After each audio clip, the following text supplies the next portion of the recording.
সরকারি চাকরি সংশোধন অধ্যাদেশ ২০২৫ অনুমোদনের প্রতিবাদে বিভিন্ন মন্ত্রণালয় ও বিভাগের কর্মচারীদের চলমান আন্দোলনের মধ্যেই প্রশাসনের প্রাণকেন্দ্র সচিবালয় ঘিরে কঠোর নিরাপত্তা ব্যবস্থা নেওয়া হয়েছে। মোতায়েন করা হয়েছে সোয়াট ও বিজিবির সদস্যদের। মঙ্গলবার ২৭ মে সকালে এ চিত্র দেখা গেছে। আরও দেখা যায়, সচিবালয়ের গেটের সামনে অতিরিক্ত আইন শৃঙ্খলা বাহিনী নিয়োজিত রয়েছেন। কর্মরত কর্মকর্তা ও কর্মচারী ছাড়া আর অন্য কাউকে সচিবালয়ে প্রবেশ করতে দেওয়া হচ্ছে না। এর আগে সোমবার ২৬ মে স্বরাষ্ট্র মন্ত্রণালয় জানায়, সচিবালয়ে মঙ্গলবার সব ধরনের দর্শনার্থীর প্রবেশ বন্ধ থাকবে।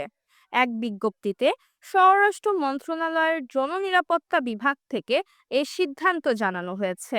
এতে আরও বলা হয়, অনিবার্য কারণবশত মঙ্গলবার সচিবালয়ে সব ধরনের দর্শনার্থী প্রবেশ বন্ধ থাকবে। এ বিষয়ে প্রয়োজনীয় ব্যবস্থা নিতে সংশ্লিষ্ট ব্যক্তিদের অনুরোধ করা হলো। সরকারি চাকরি সংশোধন অধ্যাদেশ ২০২৫ অনুমোদনের প্রতিবাদে গতকাল সোমবার টানা তৃতীয় দিনের মতো সচিবালয়ের প্রধান ফটক আটকে বিক্ষোভ করেন বিভিন্ন মন্ত্রণালয় ও বিভাগের কর্মচারীরা। আজ মঙ্গলবার আবারও বিক্ষোভ মিছিল করার ঘোষণা দিয়েছিলেন তারা।